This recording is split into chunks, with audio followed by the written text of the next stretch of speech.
delighted to have me today, Helen Gibbs. Helen is your dietitian, Yep. Is that right? And you're here to talk about the eating and activity guidelines, the new Yep. ones that have come out. Yeah, so they came out relatively quietly in October last year, and yes, there was some comment in them, but I think it's actually really important that we do talk about this, because probably one of the big questions I get when I'm involved in my role of educating health professionals is, well, what's the evidence for healthy eating? And I'm sort of like, right, do you want the 86-page document or do you want the cliff notes about it? Okay.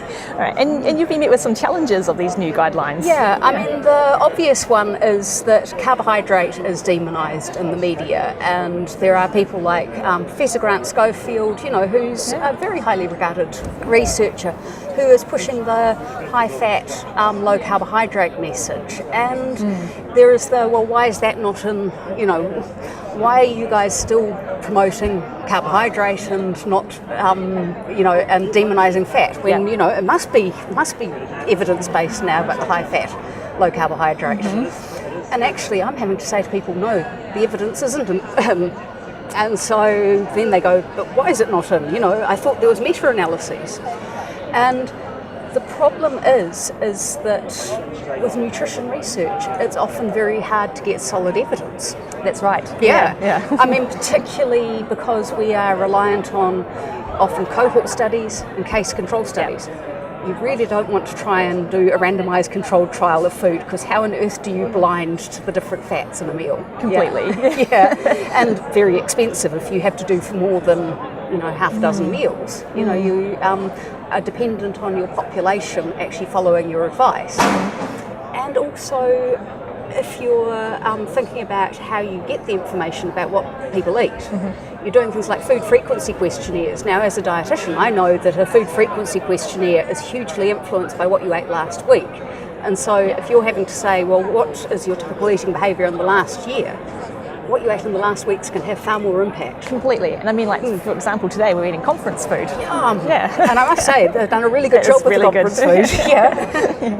So, some of the challenges that you've been getting is people have been challenging you about veganism and that kind of thing. So we have everything from a rural doctor in central Otago saying we should be making everyone into vegans, and I'm sort of going, well, I really want to see you telling my brother-in-law, who's a beef farmer, that. Half of New Zealanders, really. In fact, can I have it in video? I'll get my GoPro out and watch you tell them that. All the way through to people going, well, I've had benefit from having my coconut fat and all of this kind of thing. Right. So why isn't it what we're promoting? And the reality is that with nutrition, our evidence is probably for healthy eating is in the moderate to strong end of the evidence spectrum. So, when you look at the meta-analyses, quite often the criticism of the data is that in the individual trials there's weaknesses.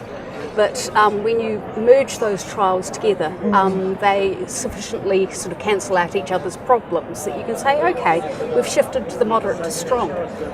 But moderate evidence still can change, and probably the best illustration of that is the egg story. In 1999, the Heart Foundation said 3 eggs for everyone, do not pass go, do not collect 200 Yes, I do remember that. dollars if you have more than that, because you're all doomed. Yeah. And we as dietitians tried to follow that, and it's not an easy sell, because actually eggs are cheap and they're good easy. Protein. Good protein. Yeah. So we had this guidance, and then we've found now that even people with relatively high cardiovascular risk, so people with pre-existing heart disease, people with type 2 diabetes, probably can have 6 to 7 a week, no problems. And people who have not got existing cardiovascular risk factors probably can do free range. And it comes down to our understanding that cholesterol in food actually has only a very small impact on cholesterol in the blood. That was the message I got when I was given the guidelines early this year when I started at the hospital. One of the other things that made me quite surprised was the activity expectations. Yeah, I mean, the funny thing is that there's the understanding that, oh my God, we've got to exercise, but in fact, understanding that we've got, it's an hour and a quarter of vigorous activity, and I always have vigorous activity, you could neither sing or talk, whereas with moderate activity, you could talk, but you couldn't sing. Yeah. It's actually not that much. And as a dietitian, when I'm promoting exercise, I talk about snacktivity. So in the 30 minutes 5 times a week, you could do 3 10-minute sessions across a day. Yeah. And then people say, oh, but I don't even have time for that and things. And I go, so do you sit there watching TV? Yeah, well, you could be marching on the spot with your knees, because then you're using your 2 biggest muscles, your glutes and your quads. And actually, when people start doing it, they go, oh my God, that's exercise. That's right. Yeah. Cool. Okay, well, thank you, Helen, for coming in and having a chat with us today about the new guidelines. I'm interested to see what further changes come about each time they bring out the new I ones. said when this was due to come out that if they go high protein, low carb, I'll eat my hat, but I think my hat would be too high in carb.